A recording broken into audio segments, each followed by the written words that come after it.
95% of who we are by the time we're 35 years old is a memorized set of behaviors, emotional reactions, unconscious habits, hardwired attitudes, beliefs, and perceptions that function like a computer program.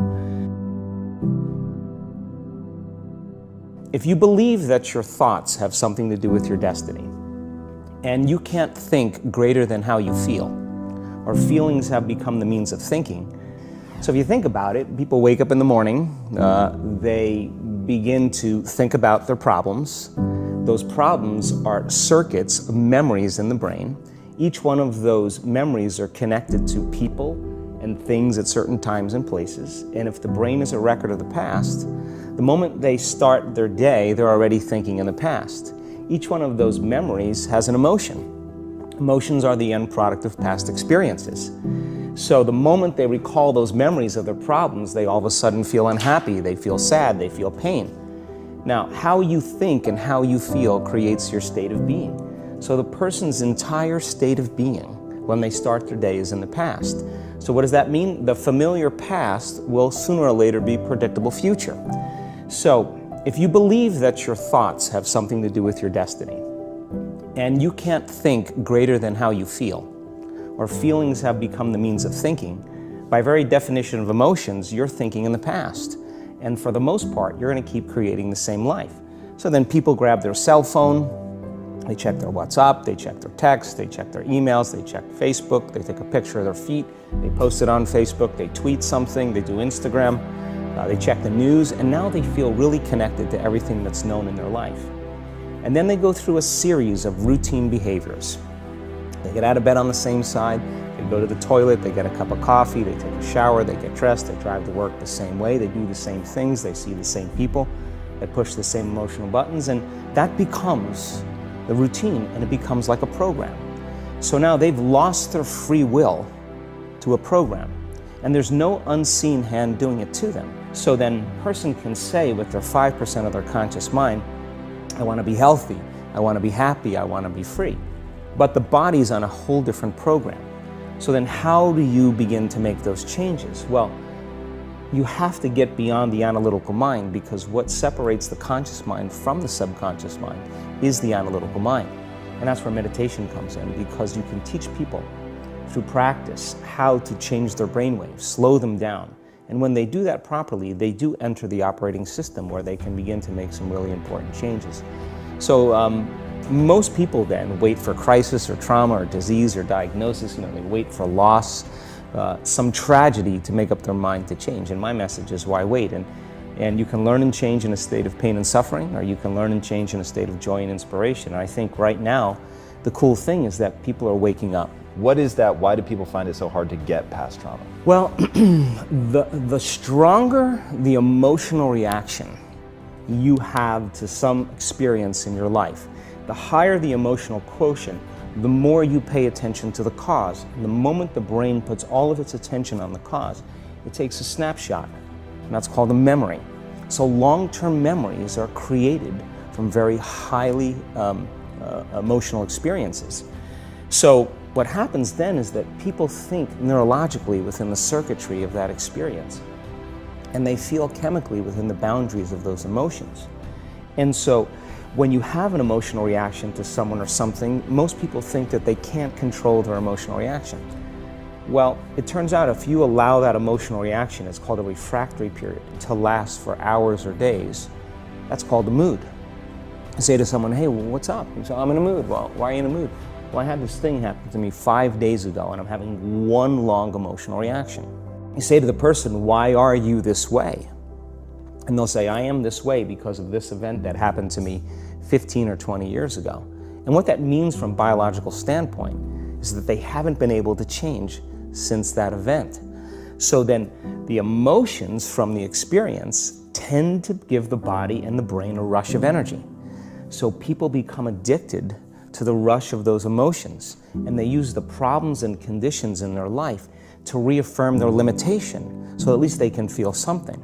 So now when it comes time to change, you say to the person, why are you this way? Well, every time they recall the event, they're producing the same chemistry in their brain and body as if the event is occurring, firing and wiring the same circuits, and sending the same emotional signature to the body.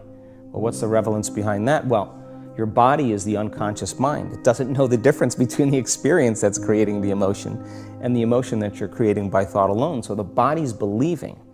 It's living in the same past experience 24 hours a day, 7 days a week, 365 days a year. And so then when those emotions influence certain thoughts, and they do, and then those thoughts create the same emotions, and those same emotions influence the same thoughts, now the entire person's state of being is in the past. The hardest part about change is not making the same choices you did the day before, period. And the moment you decide to make a different choice, get ready, because it's going to feel uncomfortable.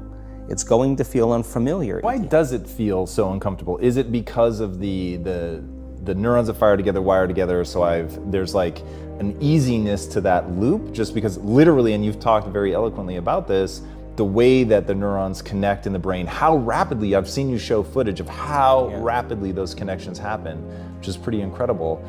Is that what makes it so discomforting for people?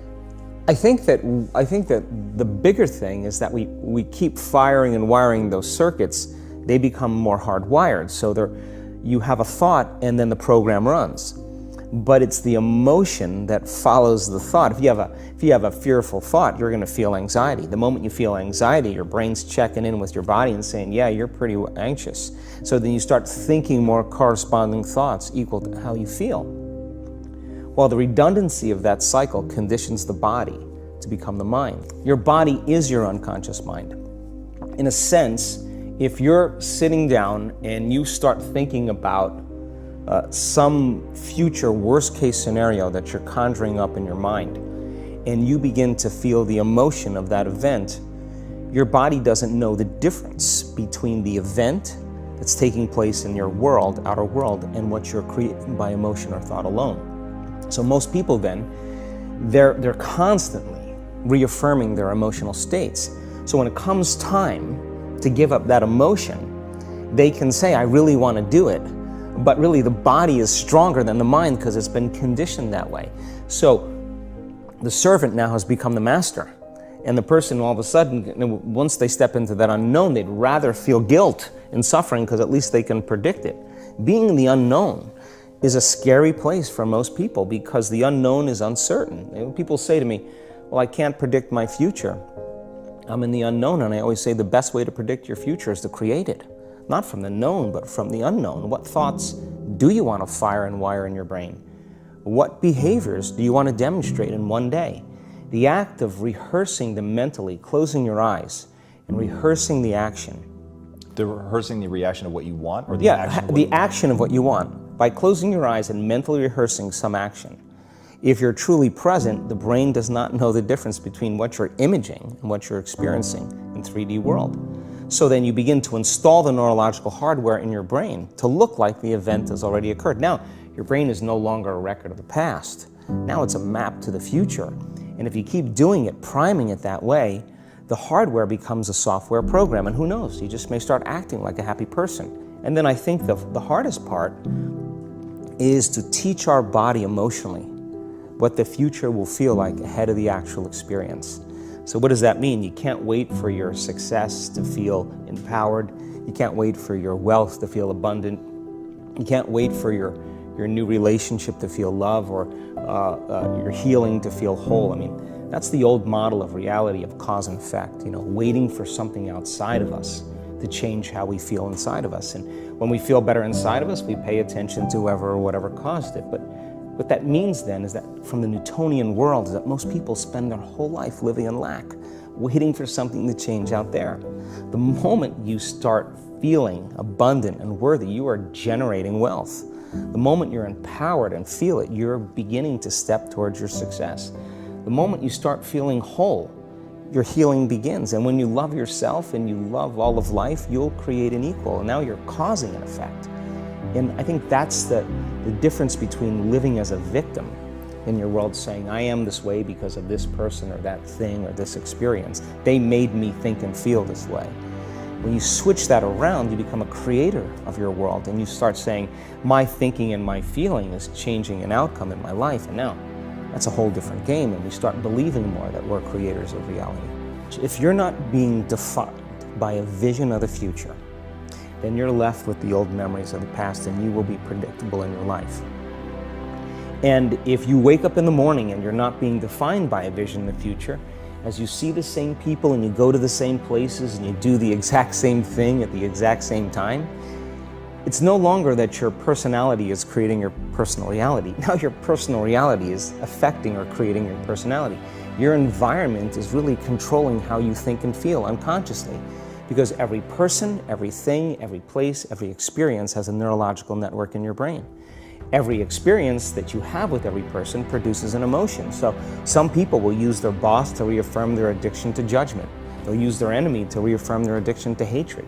They'll use their friends to reaffirm their addiction to suffering. So now they need the outer world to feel something. So to change then is to be greater than your environment, to be greater than the conditions in your world, and the environment is that seductive. So then, why is meditation the tool? Well, let's sit down, let's close our eyes. Let's disconnect from your outer environment. So if you're seeing less things, there's less stimulation going to your brain. If you're playing soft music or you have earplugs in, less sensory information coming to your brain, so you're disconnecting from your environment. If you can sit your body down and tell it to stay like an animal, stay right here. I'm going to feed you when we're done. You can get up and check your emails, you can do all your texts, but right now, you're going to sit there and obey me. So then, when you do that properly, and you're not eating anything or smelling anything or tasting anything, you're not up experiencing and feeling anything, you would have to agree with me that you're being defined by a thought, right? So when the body wants to go back to its emotional past, you become aware that your attention is on that emotion, and where you place your attention is where you place your energy. You're siphoning your energy out of the present moment into the past, and you become aware of that. And you settle your body back down in the present moment, because it's saying, well, it's 8 o'clock. You normally get upset because you're in traffic around this time. And here you are sitting, and we're used to feeling angered, and you're off schedule. Oh, it's 11 o'clock, and you usually check your emails and judge everybody. Well, the body's looking for that predictable chemical state. And most people, when they have a thought, they just think that that's the truth. And I think one of my greatest realizations in my own journey was, just because you have a thought doesn't necessarily mean it's true. So if you think 60 to 70,000 thoughts in one day, and we do, and 90% of those thoughts are the same thoughts as the day before, and you believe that your thoughts have something to do with your destiny, your life's not going to change very much, because the same thought leads to the same choice leads to the same behavior creates the same experience, and the same experience produces the same emotion.